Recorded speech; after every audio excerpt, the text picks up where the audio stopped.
같이 일어나셔서 묵도하심으로 2월 둘째 주 예배 하나님께 올려드립니다. 하나님은 영이시니 예배하는 자가 영과 진리로 예배할지니라. 아멘.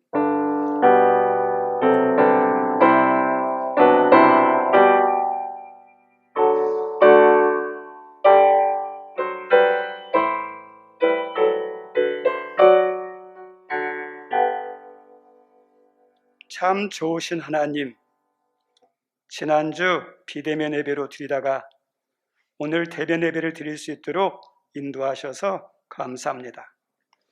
우리가 마음껏 믿고 섬길 수 있는 교회가 있다는 것, 우리가 마음껏 예배할 수 있는 것이 얼마나 큰 은혜임을 깨닫게 하셔서 감사합니다.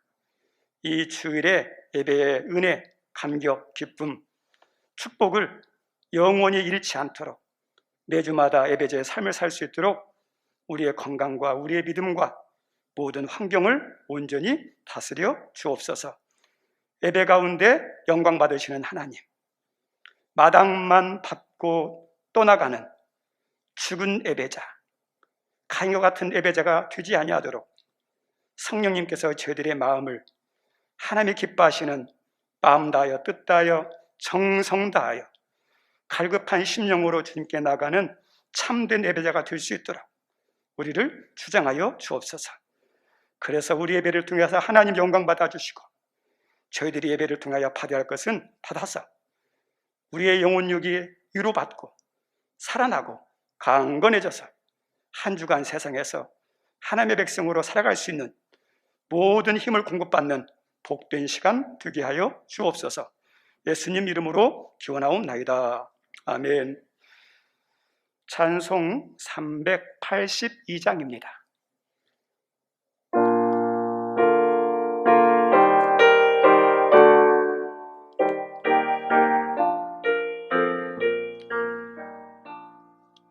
너 근심 걱정 말아라, 주 너를 지키리. 주 날개 밑에 거하라, 주 너를 지키리. 주 너를 지키리. 아무 때나 어디서나 주 너를 지키리. 늘 지켜주시리. 어려운 낚시 들 때에 주 너를 지키리. 위험한 일을 당할 때 주 너를 지키리. 주 너를 지키리. 아무 때나 어디서나 주 너를 지키리. 늘 지켜주시리. 너 세월 건미시고 주 너를 지키리.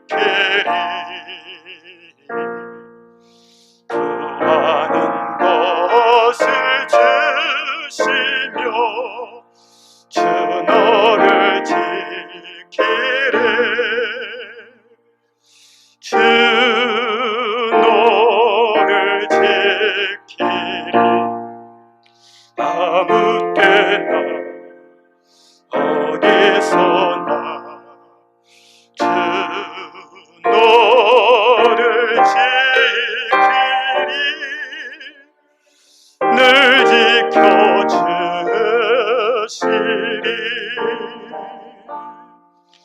어려운 시험 당해도 주 너를 지키리. 그 주의 품에 거하라. 주 너를 지키리. 주 너를 지키리. 아무 때나 어디서나 주 너를 지키리. 늘 지켜주시리.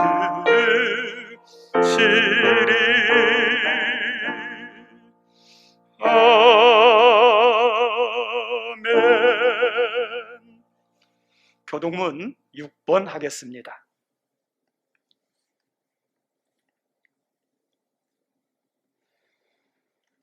여호와여 일어나옵소서. 하나님이여 손을 드옵소서. 가난한 자들을 잊지 마옵소서.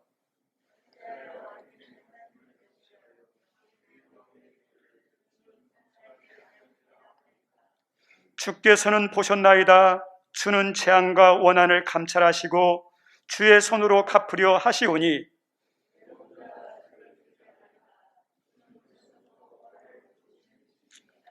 악인의 팔을 꺾으소서. 악한 자의 악을 더 이상 찾아낼 수 없을 때까지 찾으소서.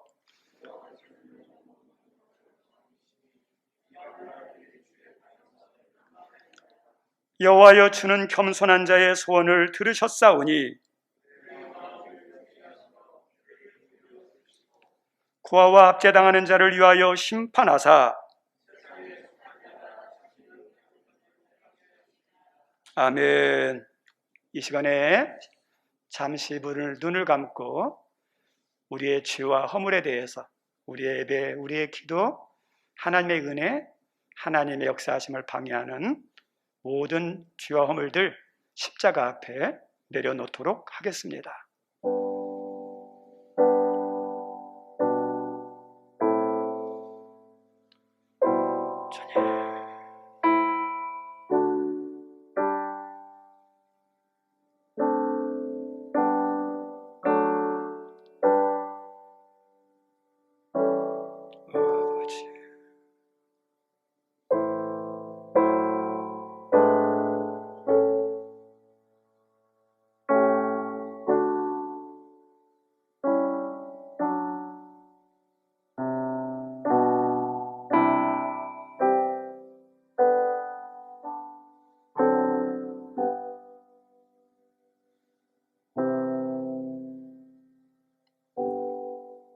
정직하게 고백한 우리의 모든 죄를 십자가의 보혈로 용서하신 하나님께 신앙 고백 드립니다. 나는 전능하신 아버지 하나님, 천지의 창조주를 믿습니다. 나는 그의 유일하신 아들 우리 주 예수 그리스도를 믿습니다. 그는 성령으로 잉태되어 동정녀 마리아에게서 나시고 본디오 빌라도에게 고난을 받아 십자가에 못 박혀 죽으시고 장사된 지 사흘 만에 죽은 자 가운데서 다시 살아나셨으며 하늘에 오르시어 전능하신 아버지 하나님 우편에 앉아 계시다가 거기로부터 살아있는 자와 죽은 자를 심판하러 오십니다. 나는 성령을 믿으며 거룩한 공교회와 성도의 교제와 죄를 용서받는 것과 몸의 부활과 영생을 믿습니다. 아멘. 예배를 위해서 고미숙 권사님 특송이 있습니다.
아멘. 감사합니다. 예배를 위해서 김승원 장로님 기도 인도합니다.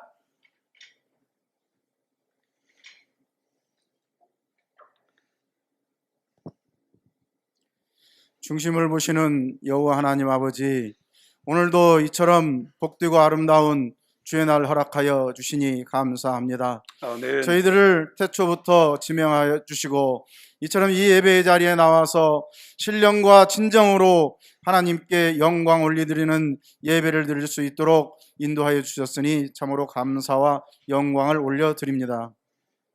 감사하신 하나님 아버지, 저희들 지난 한 주간 살 때에 하나님의 이름을 망령되이 일컬으며 살지는 않았는지 이 시간 회개하며 되돌아볼 수 있도록 주여 인도하여 주시옵소서. 아멘. 저희들의 삶이 늘 하나님의 이름을 경외하며 사는 삶들이 될 수 있도록 주여 인도하여 주시옵소서.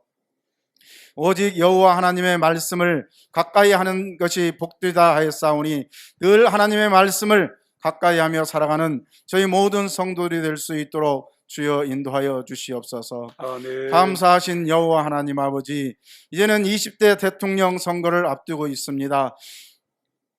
제비는 사람이 뽑으나 여호와 하나님께서 결정하신다 하였사오니 하나님께서 기뻐하시는 자, 하나님의 말씀을 따르는 자, 하나님의 지혜를 따르는 자가 대통령으로 선출될 수 있도록 주여 인도하여 주시옵소서. 그리하여서 참으로 아름답고 귀한 이 나라를 후세들에게 물려줄 수 있도록 주여 인도하여 주시옵소서. 이 일을 위해서 끊임없이 기도하는 저희 성도들과 저희 모든 교회들이 될 수 있도록 주여 인도하여 주시옵소서. 아멘. 예수 그리스도의 피 묻은 십자가 위에 세워주신 우리 하늘문 교회를 기억하여 주시니 감사합니다. 어제나 오늘이나 영원토록 변함없으신 예수 그리스도를 기준 삼는 우리 하늘문 교회가 될 수 있도록 주여 인도하여 주시옵소서. 모든 성도들이 같은 말, 같은 마음, 같은 뜻으로 분당을 짓지 않도록 주여 인도하여 주시옵시고 오직 예수만 바라보는 우리 하늘문 교회가 될 수 있도록 주여 인도하여 주시옵소서. 아멘. 하나님 아버지께서 주시는 말씀 따라 살 수 있도록 주여 인도하여 주시옵시고 늘 기도와 간구하는 우리 성도들이 될 수 있도록 주여 인도하여 주시옵소서. 구하고 찾고 두드릴 때에 하나님 아버지께서 더 좋은 것으로 누르고 흔들어 넘치도록 채워주신다 하였사오니 하나님의 말씀만을 의지하는 저희 성도들이 다 될 수 있도록 주여 인도하여 주시니 감사합니다. 아멘.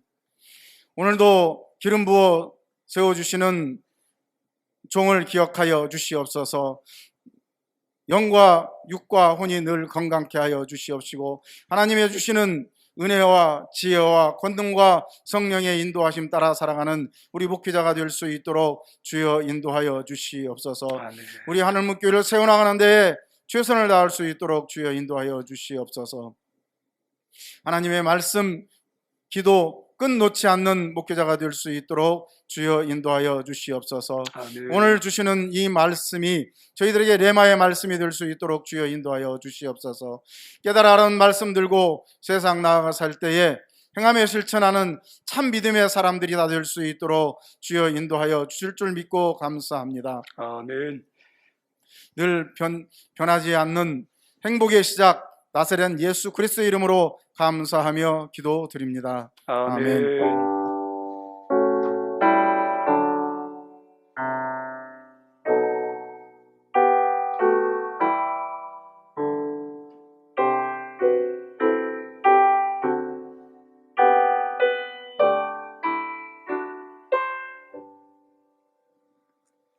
거룩한 주일 아침 하나님께서 말씀을 주십니다. 하나님 주시는 말씀은 마태복음 11장입니다. 마태복음 11장 28절로 30절입니다.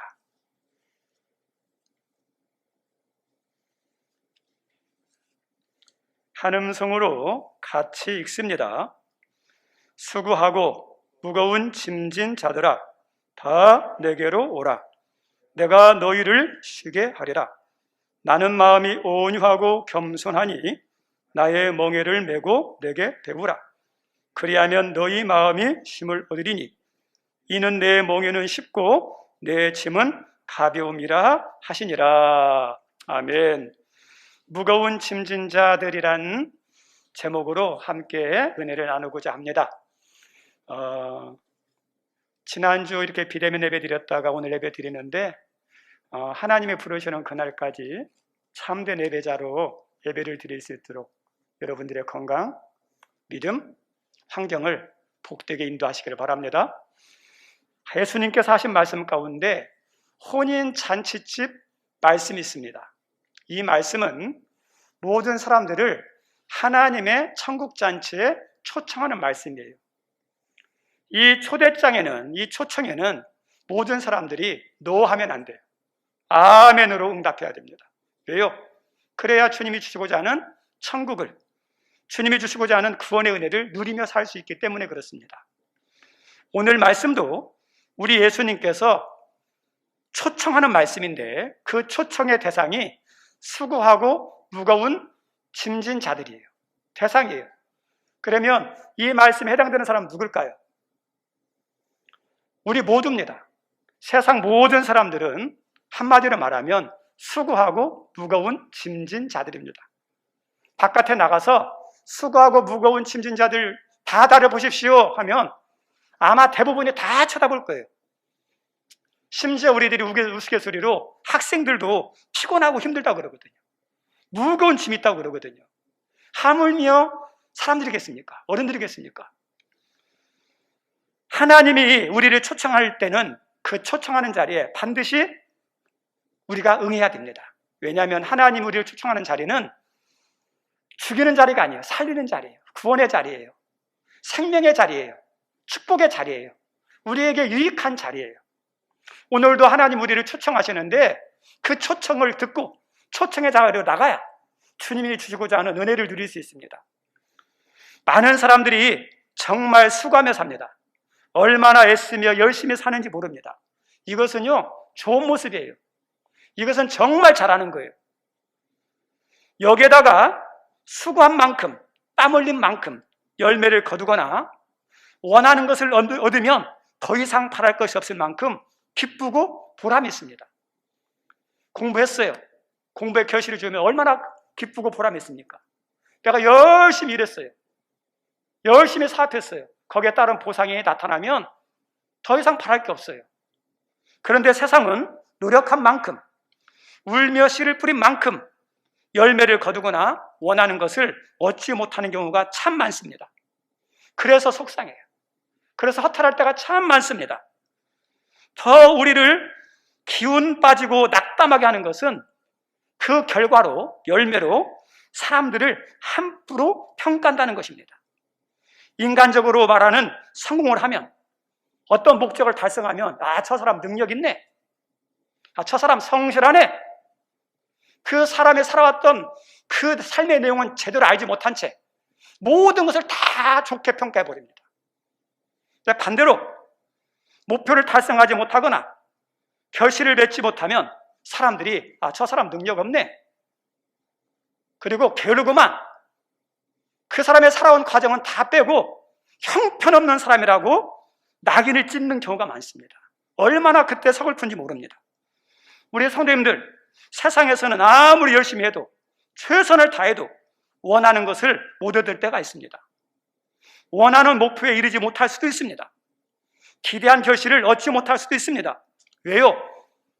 세상은 불법과 편법이 있기 때문에 그래요. 사람들이 가지고 있는 가슴 아픈 생각 가운데 하나가 법대로 살면 손해야, 법대로 살면 바보야, 이런 말들을 합니다. 그 소리가 정말 좋은 소리가 아니에요. 왜냐? 법대로 하는 것보다 불법과 편법을 하는 게 더 잘 되니까. 우리 성도들, 왜 우리가 최선을 다했음에도 불구하고 결실을 얻지 못하는 경우가 왜 있을까요? 이 세상에는 출발선에 따른 불공평함이 있어요. 다 똑같은 출발선이 아니에요. 건강한 사람하고 아픈 사람하고 어떻게 출발선이 같습니까? 가진 사람하고 없는 사람하고 어떻게 출발선이 같겠습니까? 출발선이 다르기 때문에 결실만 가지고 그 사람을 평가하는 거 삼가야 됩니다. 조심해야 됩니다. 어디 학교 나왔느냐, 어떤 직장 다니느냐, 몇 평 아파트 사느냐, 연봉은 얼마느냐, 그걸로 사람을 평가하는 것은 잘못된 것입니다. 하나님은 열매도 결실도 중요하게 여깁니다. 그런데 그것으로 그 사람의 신앙과 모든 것을 평가하지 않습니다. 하나님은 중심을 보셔서 성공 여부보다, 눈에 보이는 어떤 결과보다도 어떻게 살았느냐, 어떤 마음으로 살았느냐, 그것을 더 중요하게 해요. 여기에 오신 분들이 30년, 50년, 70년, 80년을 살았는데 몇 년을 살았냐가 중요한 게 아니라 지금 어떤 위치에 있고 어떤 재정을 가지고 있고 어떤 것을 누리고 있느냐가 중요한 게 아니라 어떤 삶을 내 삶에 채웠느냐, 그 삶의 내용과 그 삶의 모습들을 바라보면서 하나님이 그 사람에 대한 것을 평가하는 겁니다. 우리 성도님들 하나님 보실 때 중요한 것은 믿음으로 살았느냐. 우리가 살아오면서 믿음이 없으면 하나님 볼 때는 어떠냐? 좋은 게 아니에요. 믿음이죠. 우리 하나님께서 우리에게 보는 게 뭐냐? 결실이 아니에요. 열매가 아니에요. 어떤 거냐? 말씀으로 살았느냐. 말씀으로 살다 보면 손해드는 거 많아요. 잃어버리는 거 많아요. 성공 못할 수도 있어요. 근데 하나님은 성공 못한 게 아니라 말씀으로 산에서 손해됐다, 가난하게 됐다, 하나님은 그걸 더 복되게 여기는 거예요. 하나님께서 보시는 것은 얼마나 성실하게, 얼마나 최선을 다했느냐, 주어진 자리에서 그것을 보십니다. 우리는 보통 능력을 중요하게 여깁니다. 근데 하나님은 능력이 중요한 게 아니에요. 마태복음 25장에 나오는 달란트 비유에서도 너는, 나는 몇 달란트 받았어? 거기에 관심이 많아요. 근데 중요한 것은 몇 달란트 받았냐가 중요한 게 아니에요. 하나님이 나에게 맞게 다 주셨어요. 5달란트 필요한 사람 5달란트 줬고, 2달란트 필요한 사람 2달란트 줬고, 1달란트 필요한 사람 1달란트 줬어요. 중요한 것은 몇 달란트가 중요한 게 아니라 그 받은 달란트, 나에게 맡겨 주신, 내 적성에 맞는, 내 그릇에 맡겨 주신 것을 가지고 얼마나 열심히 했느냐, 이게 중요한 거예요. 이거. 그래서 결과만 가지고, 나타난 목표물만 가지고 사람을 함부로 평가하는 것은 조심해야 돼요. 우리 부모님에 대한 평가 한번 보겠습니다. 우리 부모님에 대한 나타난 결과만 보면 솔직하게 어떻게 평가하겠습니까? 결과물이 적은데요. 저도 이렇게 인생을 살아오면서 여러분들처럼 부모님에 대한 평가가 달라져요. 철없던 시절, 학생 시절에는 부모님에 대해서 서운한 것도 많았고, 그 다음에 또 어떤 때는 형편없게 생각할 때도 있었어요. 왜냐하면 제가 시골에서 학교를 다니다가 고등학교 때 전주로 갔는데 학생들, 친구들 수준이 달라요. 옷이 다르고 신발이 다르고 머리가 다르고 스타일이 달라요. 그리고 뿐만 아니라 음악 시간이 됐는데 음악 시간에 우리는 시골에 자라서 뭐 악기가 뭐 다룰 게 뭐가 있어요? 못 따라요. 근데 음악 시간에 피아노를 치는데 남자인데 어렵게 잘 치는지, 플룻을 부르는데요 진짜 잘해요. 그리고 공부하는 걸 보니까, 이야기를 들어보니까 그 친구들 가운데 자기는 고등학교 2년 과정, 3년 과정을 다 마치고 왔대요. 사전학습이죠. 우리는 진짜 들어가서 하루하루 수업 따라하기도 힘든데요, 수학, 영어 같은 것을 2년 과정, 3년 과정 다 마치고 온 거예요. 그러면 그 학생들이 알아서 했느냐? 아니요. 부모님들이 다 알아서 해준 거예요. 악기 다니고 학원 다니고 미리 선행할 수 있도록. 저를 돌아보니까 그렇게 해준 게 없는 거예요. 우리 하나님, 우리 부모님 왜 몰랐을까? 나이가 그렇게 왜 안 해줬을까? 그런 것 때문에 서운하기도 하고, 좀 다른 부모님과 평가하면서 또 이렇게 좀 낮은 모습으로 평가했는데 나중에 더 나이를 먹고 인생의 가치를 아니까 중요한 게 그게 아니에요. 주어진 자리, 주어진 환경에서 어떻게 살았느냐, 어떤 삶을 살았느냐. 저희 부모님을 돌아보니까 저희 가정을 알면 알수록 참 대단하다는 생각이 들어요. 감사하다는 생각이 들어요. 그리고 자기를 위한 게 아무것도 없어요. 다 우리 위해서 준 거예요. 그러다 보니까 이제는 어떠냐, 다른 사람은 어떻게 생각할지 모르겠지만 나에게서는 어떠냐면 정말 소중하고 존귀한 존재예요. 나에게는 영혼과 같은 존재예요. 여러분들에게서 부모님은 어떤 존재죠? 나타난 결과를 보면 하찮아요. 근데 그 결과가 아니라 어머니의 삶, 희생, 헌신들을 볼 때 어머니가 어떠냐? 자랑스럽잖아요. 평가가 달라지더라고요. 나이를 먹으면서 사람들에 대한 평가도 달라집니다. 젊었을 때는 잘된 사람들, 나보다 잘 사는 사람들, 성공한 사람들을 부러워했습니다.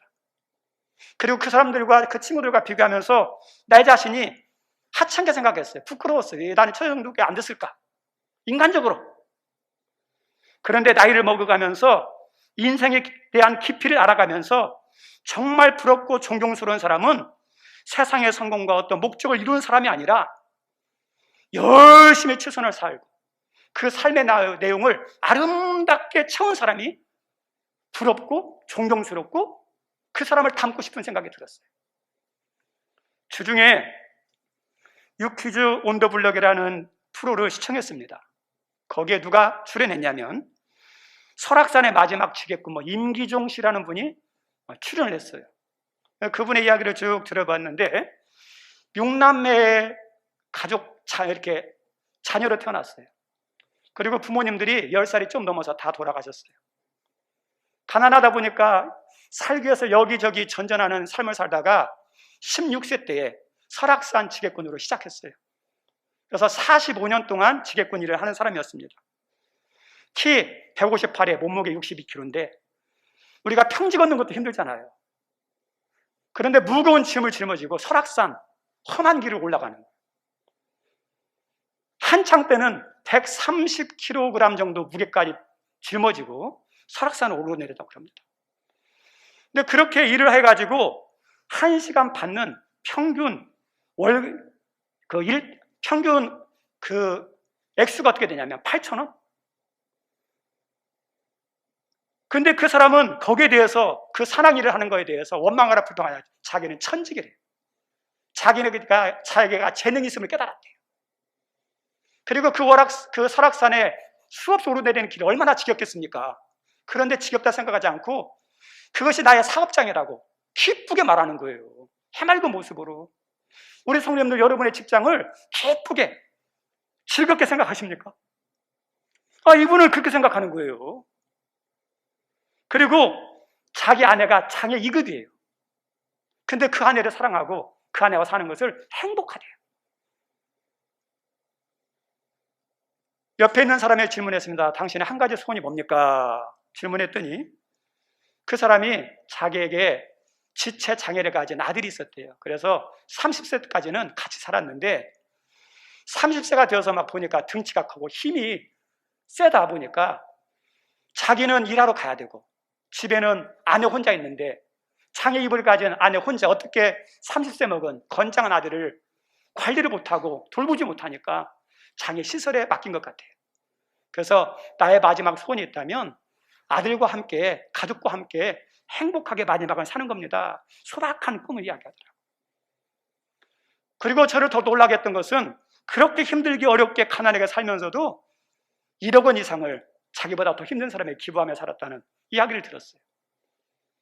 옆에 있는 사람이 이야기합니다. 당신을 위해서 투자한 것, 크게 투자한 게 뭐가 있습니까? 한 것이 없대요. 사람들이 준 것 다 그것만 받았었고 그걸 모아서 도왔다는 거예요. 저는 목회자로서 그 사람이 믿음의 사람이었으면 좋겠다는 생각이 들어요. 믿음 있는지 없는지 모르겠어요. 근데 인간적으로 그 사람의 이야기를 들으면서 너무 부끄러웠어요. 그리고 인간적으로 너무 대단하게 생각하고 존경스럽게 보였습니다. 인생에 대해서 알게 되니까 어떻게 나타난 결과가 아니라 어떤 삶을, 어떤 마음으로, 어떤 자세로 살았느냐 이것이 보이니까 크게 보고 위대하게 보이는 거예요. 철없을 때는 잘된 친구들이 부러웠는데 지금 나이를 먹고 인생을 알아가니까 이 사람이 대단한 거예요. 이 사람이 복된 삶을 사는 거예요. 우리 성도님들, 성공이 무엇일까? 성공은 보통 사람들이 세상에서 원하는 것을 이루었을 때, 그리고 목표한 것을 달성했을 때, 잘 되었을 때 사람들은 성공했다 말합니다. 그런데 중요하게 생각하는 우리들이 성공에 대한 것을 다시 저는 생각해 봤어요. 성공이 뭘까? 결과는 우리가 할 수 있는 게 아니에요. 결과는 하나님께 있어요. 하나님께 맡기고 주어진 자리에서 성실하게 최선을 다하며 사는 것, 이게 성공이에요. 내가 자녀들과 사람들 앞에 부끄럽지 않게 열심히 살았다면 그 사람은 잘 산 거예요. 우리가 몸이 아픈 사람이 있어요. 가난한 사람이 있어요. 환경이 안 좋은 사람이 있어요. 근데 그 사람이 열심히 살았어요. 그러면 어떠냐? 그 사람이요, 대단한 거예요. 박수 쳐줘야 돼요. 우리 일터에서도 이렇게 청소 이렇게 하시는 분이 있다면 그분들이 열심히 청소한다, 기쁘게 한다. 그 사람은 그 사람이 제대로 산 거예요. 우리 성도는 성공이 뭘까? 지금 있는 자리에서 지금 하는 일에 기쁘게 행복하게 사는 거예요. 목회를 잘하시는 목사님 누굴까? 교회 규모가 어느 정도냐에 따라서 그게 아니라 지금 목회 현장에서 최선을 다하면서 기쁘고 즐겁게 사역하는 목회자가 있다면 그 사람은 사역을 잘하는 거예요. 성공적인 목회를 하는 거예요. 만약 큰 교회를 담임하는 그 목사님이 즐겁게 행복하게 목회한다. 그러면 목회 잘하는 거예요. 성공한 목회자예요. 개척을 했어요. 작은 교회를 해요. 그런데 원망하지 않고 거기서 최선을 다하면서 즐겁게 행복하게 하는 목회자 있으면 우리 성도님들 우습게 보면 안 돼요. 그 사람의 목회 잘하는 거고 성공한 목회자예요. 시골에서든 도시에든 중요한 게 아니에요. 중형교회든 소형교회든 중요한 게 아니에요.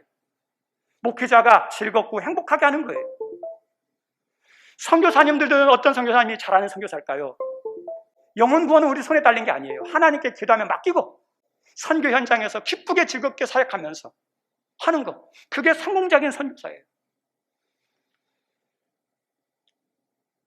성공이 중요하고 결실이 중요하지만 성공과 결실보다도 더 중요한 것, 하나님이 기뻐하는 성공, 하나님이 기뻐하는 결실이 어떤 거냐?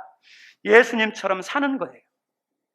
예수님은 이 땅에 사시면서 겸손하게 온유하게 살았습니다.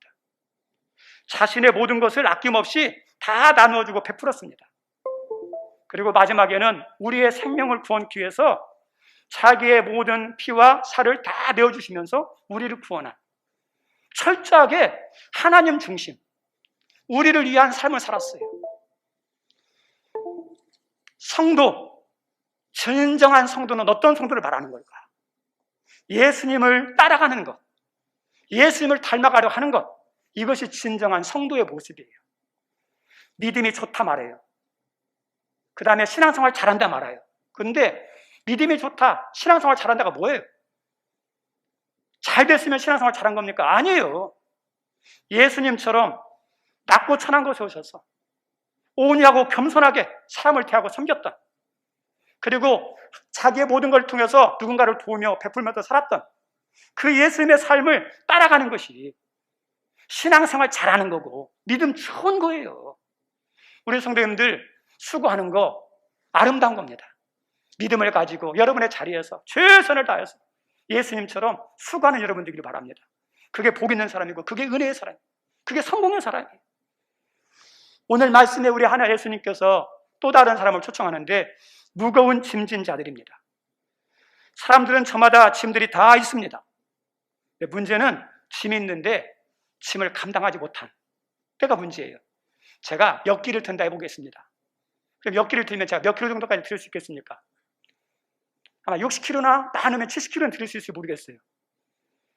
근데 150kg, 200kg 들면요 몸 상해요. 다쳐요. 죽어요. 우리 인간은 한계가 있어요. 감당할 수 있는 그 한계치가 있어요. 그 이상의 짐을 짊어지면 우리는 죽어요. 몸이 병들든지 마음이 병들든지 인생이 파탄 나든지. 근데 이 무거운 짐을 벗어던지면 좋은데 벗어던질 수 없는 꼭 쥐야만 짐이에요. 그래서 이 무거운 짐에서 살 수 있는 길은 누군가 그 짐을 도와줄 때 그 짐에서 내가 살 수 있고 그 다음에 회복될 수 있어요. 우리 예수님께서 무거운 짐진 자들아 누구한테 오라고 그랬죠? 다 내게로 오라고 그랬죠. 지금 힘듭니까? 어렵습니까? 그럼 누구한테 가야 돼요? 여러분이 짊어지면 큰일 나요. 주님 앞에 가야 돼요. 보이는 것이 다가 아닙니다. 보이지 않는 것도 있습니다. 보이는 짐만이 짐이 아닙니다. 보이지 않는 정말 무섭고 큰 짐도 있습니다. 그 중에 하나가 죄의 짐이에요. 암에 대해 잘 모르는 사람들은 암을 대수롭지 않게 생각하는데, 암에 대해서 잘 아는 의사나 간호사들은 암을 무섭게 생각해요. 우리는 모르다가 암에 걸려서 암의 아픔과 고통을 경험하고 난 다음에 암이 무섭네 이렇게 말해요. 근데 간호사와 의사들은 알기 때문에 암이 무서운 걸 알아요. 암은 내 안에서 서서히 자유잡으면서 건강한 세포를 다 죽여요. 그리고 거기에 암덩어리가 생겨가지고 고통이 시작되고, 그걸 끝나는 게 아니에요. 다른 장기들까지 전이돼가지고 다 어떠냐면 파괴시키고 마비시켜요. 신체 기능이 오장육부가 마비가 돼요. 얼마나 답답하고 힘든지 몰라요. 그리고 그와 함께 고통이 시작됩니다. 그의 얼굴에서 웃음도 뺏어가고 마음의 평안도 뺏어가고, 그리고 입속에서 감사가 아니라 원망이 막 터져나오게 만드는 모든 것을 빼앗아요. 직장도 빼앗습니다. 가족들의 평안도 뺏고 가족들을 부담 주게 만들고, 마지막에는 고통을 주다가 생명까지 빼앗는 것이 암이에요. 암은 정말 무서워요. 그런데 우리 성도님들, 사람들은 암의 무서움은 어느 정도 알아요. 고통에 대해서는 알아요. 그런데 죄에 대한 무서움, 죄에 대한 파괴력은 잘 몰라요. 그러니까 죄를 가볍게 생각해요. 죄에 대해서 잘 인식하지 못해요. 죄가 얼마나 무서운지. 우리 성도님들, 우리가 건강이 중요한 거 알아서 건강에 대해서 조심합니다. 벌벌벌 합니다. 우리가 암에 대해서 무서워서 암에 대해서 조심하고, 암에 대해서 벌벌벌 합니다. 그거 잘하는 거예요. 코로나 무서운 거예요. 코로나 조심해야 돼요. 코로나 벌벌해야 돼요. 근데 그것보다 더 무서운 게 뭘까요? 죄예요. 죄에 대해서 민감하고 죄에 대해서 무서워하고, 죄가 얼마나 무서운지. 우리의 모든 삶에 불행과 저주와 파괴를 가져오는 게 뭐냐면 죄예요. 근데 사람들은 이 죄를 대수롭게 여기지 않으니까 하나님은 아셔요. 예수님은 아셔요. 그래서 죄 지은 자들아, 죄의 짐을 진 자들아 다 오라. 왜요? 죄의 짐은 누구만 감당할 수 있습니까? 예수님밖에. 우리가 죄 지었고 난 다음에 생기는 것 가운데 하나가 죄책감이에요. 우리의 죄책감들이 있어요. 그 죄책감을 이기지 못하면요, 어떻게 되나요? 카른 여자처럼 자살한다니까요. 우리 가운데 미워하는 마음, 시기하는 마음이 있어요. 누가 손해냐? 자기가 손해예요. 자기 마음의 평안이 사라져요. 믿음이 자라지 않아요. 믿음이 암덩어리예요. 암세포예요, 그게요. 그래서 미워하는 마음, 시기하는 마음이 있으면 그걸 가지고 참으면 안 되고요. 어디에 가져가야 돼요?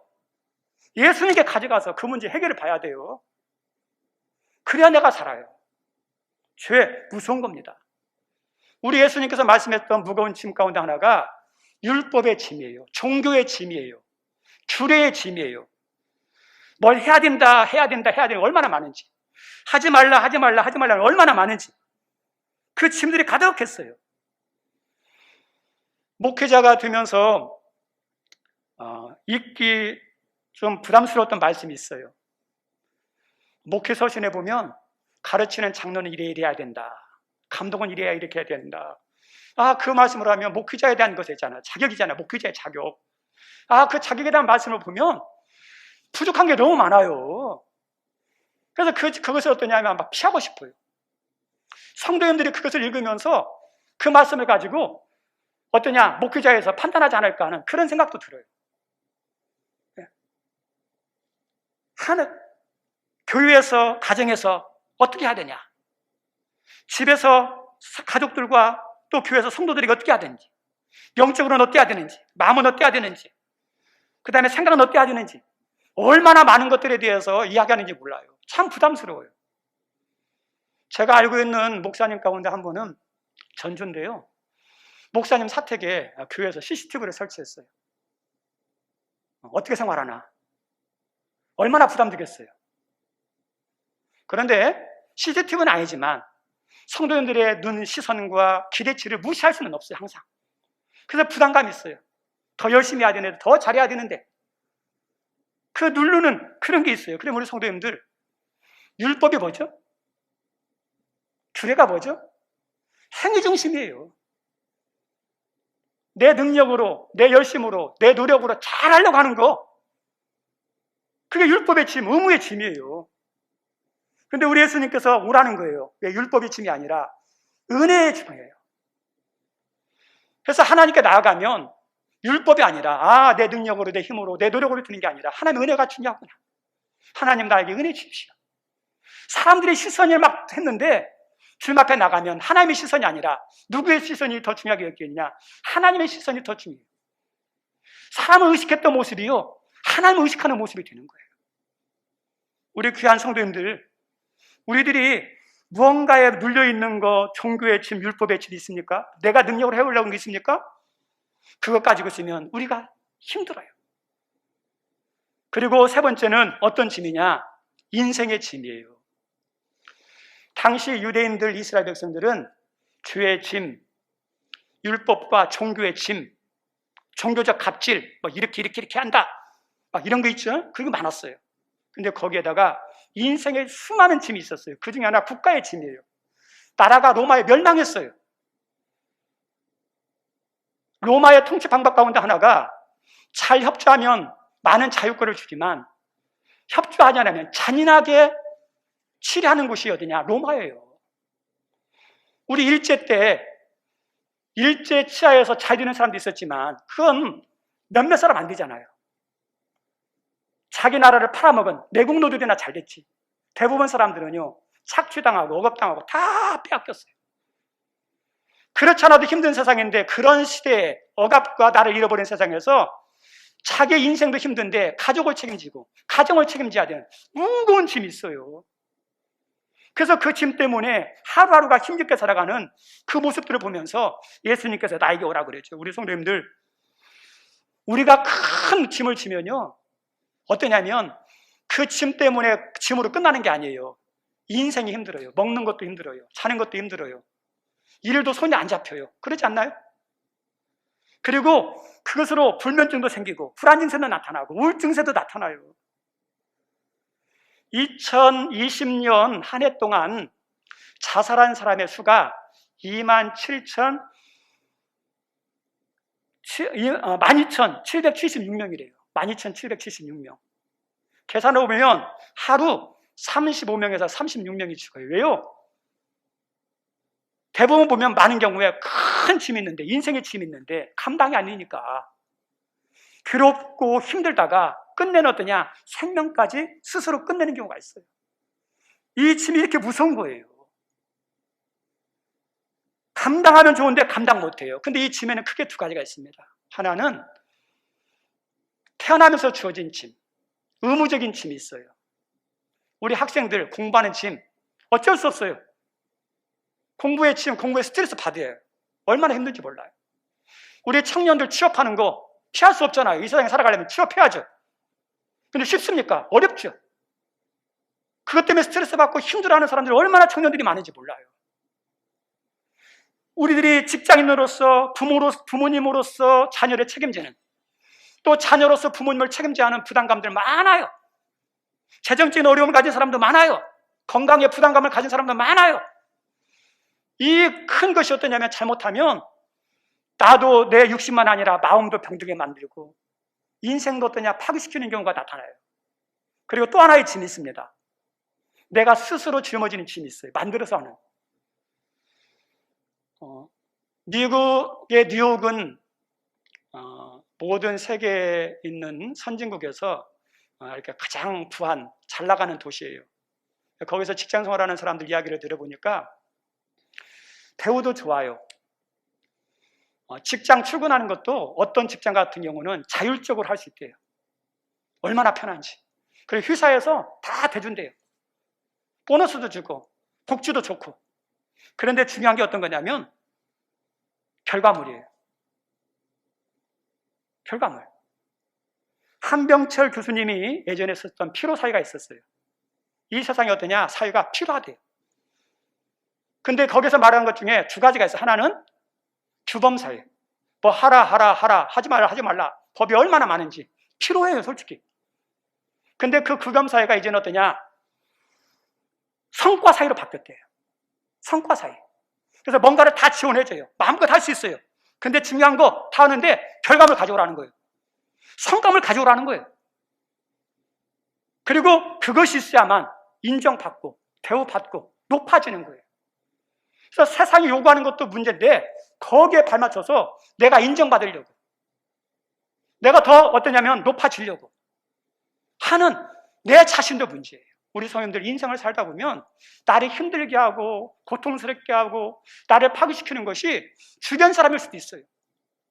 사회의 잘못된 구조적 악일 수도 있어요. 근데 또 하나, 자기 자신이에요. 자기 자신의 지나친 욕심이, 성과가, 나의 능력을, 나의 잘하는 것을 막 나타나기 위해서 막 욕심을 하다 보면 내 자신이 스스로가 자기를 파괴시키는 거예요. 그리고 더 나가서 그 업적, 그 성과물을 얻기 위해서 다른 사람을 힘들게 하고 착취하고 억압하고 힘들게 하는 그런 것도 나타나요. 두 가지 짐이에요. 스스로 짐도 있어요. 그래서 이런 짐을 지면 잘못하면 육신도 정신도 신앙도 다 망가집니다. 살아야 되는데 살 길이 뭐냐? 내게로 오라는 거예요. 우리 성도님들, 내게로 주님께 가면 어떨까요? 주님께 가면 나의 한계와 나의 능력을 알아요. 자족하는 마음이 생겨요. 아, 내 그릇이구나, 내 한계구나. 감사하면서 욕심이 아니라 자족하면서 감사하는 마음으로 한계 안에서 어떠냐? 살 수 있는 마음이 생겨요. 힘들 때, 무거울 때 하나님 주시는 평안이 있어요. 오늘 29절 말씀 가운데 이렇게 나와요. 29절 한번 읽어볼까요? 같이 읽죠. 시작. 나는 마음이 온유하고 겸손하니 나의 멍에를 메고 내게 배우라. 그러면 너희 마음이 그죠? 힘을 얻는데 어디가 힘을 얻어요? 마음이 힘을 얻는다고 그랬어요. 이 힘든 사람들 제일 중요한 안식이 어떠냐? 육신의 힘도 있는데 마음이 평안해야 돼요. 주님 앞에 가면 마음이 먼저 살아나요. 마음이 평안이 생겨요. 마음이 평안이 생기면요 얼굴이 달라져요. 마음이 평안하면 사람을 대하는 게 달라요. 그래서 마음이 중요해요. 그리고 우리 예수님이 나에게 오라는 것은 그냥 마음의 안식처, 마음의 위로만 아니에요. 우리의 한계를 뛰어넘는 것은 우리의 힘으로는 안 돼요. 예수님께 가면 예수님의 은혜로, 예수님의 도움으로 그 한계를 뛰어넘을 수 있어요. 가난한 것, 우리의 가정에 불안한 것, 우리 힘으로 안 되죠. 근데 그 모든 환경을 다 다스리시고 주장하시고 통치하시는 분이 예수님이죠. 그래서 예수님 안에서 뛰어넘을 수 있어요. 우리가 문제가 생기면 비상구 보고 가죠. 어려움 당했을 때, 무거운 짐 당했을 때 살 길이 어디냐? 예수님이 살 길이에요. 예수님 안에 구원이 있고 살 길이 있고 새로운 어떠냐? 회복의 길이 있어요. 올 한 해도 무거운 짐이 짊어졌을 때 주님을 찾아가시는, 그래서 주님으로부터 위로를 받고 주님이 열어주시는 살 길, 구원의 길, 축복의 길이 열리는 은혜가 있기를 주님의 이름으로 축원드립니다. 우리 찬송합니다. 찬송 337장입니다.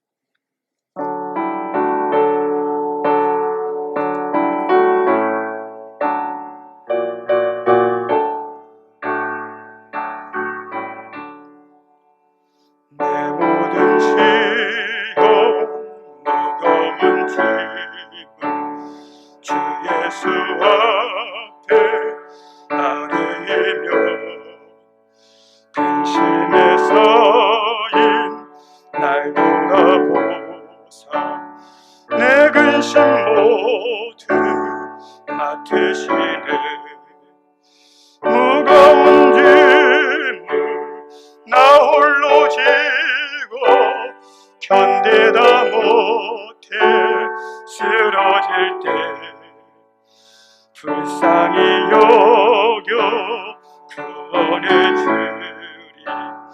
은혜의 주님 오직 예수, 내 모든 괴로움 닥치는 환난 주 예수 앞에 아뢰이며 주께서 친히 날 구해 주사 넓으신 사랑. 3절입니다. 내 짐이 점점 무거워질 때 주 예수 앞에 아뢰이며 주께서 친히 날 구해 주사 내 대신 짐을 져주시네. 무거운 짐을 나 홀로 지고 견디다 못해 쓰러질 때 불쌍히 여겨 구원해 주리.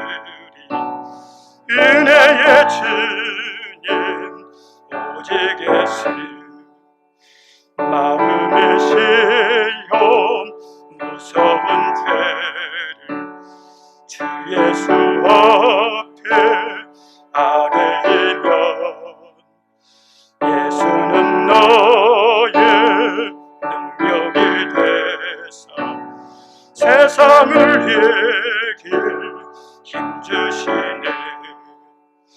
무거운 짐을 나 홀로 지고 견디다 못해 쓰러질 때 불쌍히 여겨 구원해 주리. 은혜의 주님 오직 예수. 하나님, 이 땅에는 불평과 불법과 편법, 불공정이 많지만 그러나 그것 때문에 포기하고 낙담하는 인생이 아니라 믿음을 가지고 말씀 안에서 최선을 다하여 성실히 수고하며 살 수 있도록 인도해 주옵소서. 주님처럼 온유하고 겸손한 모습으로 하나님 섬기며 나누어지는 것처럼 그렇게 우리 인생을 탐안하게 도우셔서 복된 인생, 하나님 잘된 신앙의 모습, 하나님 보실 때 기뻐하는 성공적인 삶을 살 수 있도록 하나님께서 주장해 주옵소서. 특별히 살면서 내가 감당할 수 없는 내 능력과 내 힘의 한계를 뛰어넘는 무거운 짐으로 육신이 힘들고 마음이 지치고 삶에 대한 파탄에 가까울 때 그것을 살 수 있는 그 구원의 길, 삶의 피상구, 생명의 피상구가 주님 앞에 있음을 깨닫고 주님 앞에 나갈 때마다 마음의 평안을 주시고 길을 열어주시고 새로운 살 길, 구원의 길을 하나님께서 허락해 주셔서 그들도 이 세상을 잘 살아갈 수 있도록 은혜의 삶, 축복의 삶을 누려 베푸는 삶이 될 수 있도록 은총 베풀어 주옵소서. 예수님 이름으로 기도드리옵나이다. 아멘. 우리 다 같이 일어나셔서 찬송 50장 합니다.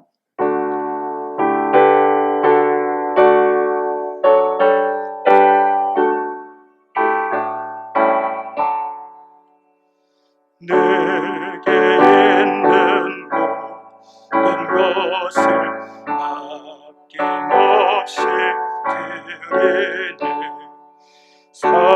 사랑하고 의지하며 주만 따라 살리라. 주께 드리네. 주께 드리네. 사랑하는 그 주 앞에 모두 드리네. 내게 있는 모든 것을 겸손하게 드리네. 세상 욕심 멀리하니 나를 받아 주소서. 주께 드리네. 주께 드리네. 사랑하는 그 주 앞에 모두 드리네. 내게 있는 모든 것을 주를 위해 드리네. 주의 성령 충만하게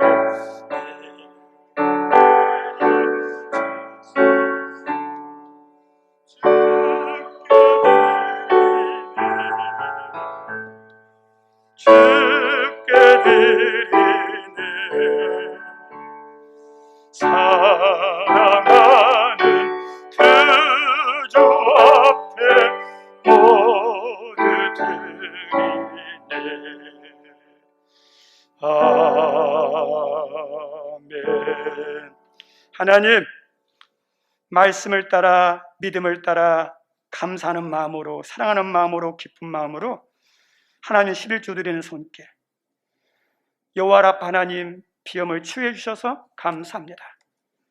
하나님, 또 교회 성도들의 120명, 또 50명의 기도 용사, 24명의 찬양 용사들이 세워지기를 원하는 마음으로 예물 드리며 신령과 진정으로 드려지는 예배가 되도록 예배를 위해서 구제, 장학, 선교, 교회 자립 1000번째 주정, 여러 목적으로, 또 마음은 가득한데 물질이 없어서 마음으로 드리는, 마음에 헌금 드리는 분들까지 다 헤아리시고 주님께서 이들의 드림이 부족함이 아니라 하나님과 이웃을 향한 베품과 나눔의 손길이 될 수 있도록 그들의 일터와 가정과 사업장을 축복하여 주옵소서. 예수님 이름으로 기도드리옵나이다. 아멘. 앉아주시기 바랍니다. 코로나가 이제 턱밑같이 왔는데요. 아무튼 지혜롭게 잘 조심하시기 바랍니다. 그리고 인사는 악수 대신에 눈으로 해주시면 감사하겠고, 오늘 주일 오후 예배는 가정예배, 개인기도로 대신하고요. 그리고 주중에 붙어 있는 수요, 금요, 새벽기도는 내일 월요일부터 정상적으로 드립니다. 그리고 참석 여부는 여러분들이 개인적으로 판단해서 하시면 되겠습니다. 그리고 내비게이터 암송 카드 받으셨죠? 오후에 한 달에 한 번씩 내비게이터 성경 공부할 때 오학신 있는데 거기 검사한다고 그랬거든요. 여기에 다 있으니까는요, 지난번에 나누어진 암송 카드에다가 이거 철해놓고 꼭 이렇게 암송하시기 바랍니다. 그리고 우리 2월 생일자 지난주 했어야 되는데 비대면 예배로 못해서 오늘 생일자들 이름을 호명합니다. 이 이름 부르시는 분들은 잠깐 일어서 주시면 감사하겠습니다. 김봉식 장로님, 황인숙, 이가란, 성원석, 두진혁 집사님, 양수빈, 오주훈, 이인우 청년. 이부 예배 때는 한 사람도 없습니까? 예. 우리 다 같이 일어나셔서 야곱의 축복하고 모든 예배 마칩니다.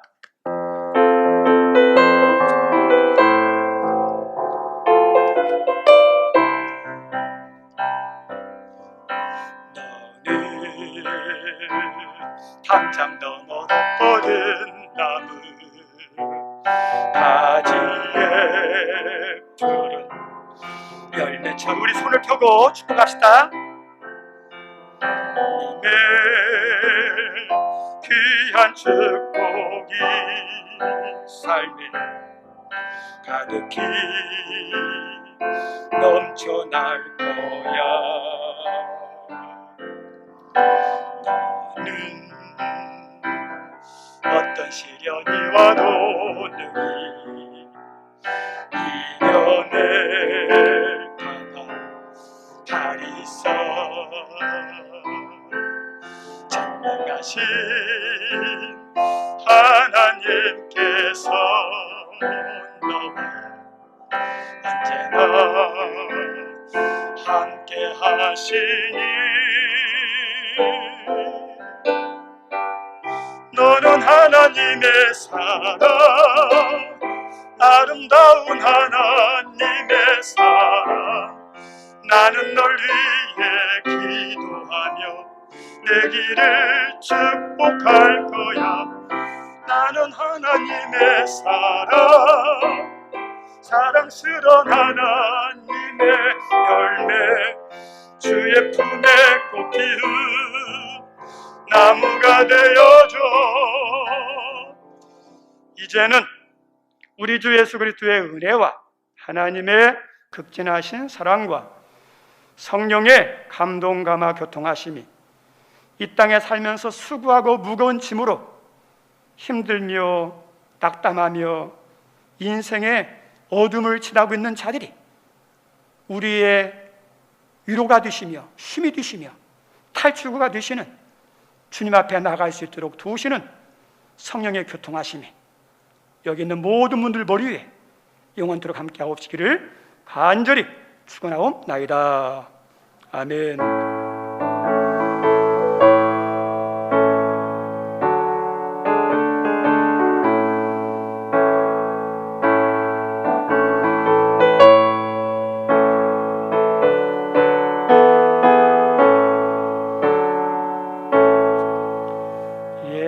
마쳤습니다. 한 주간 평안하십시오.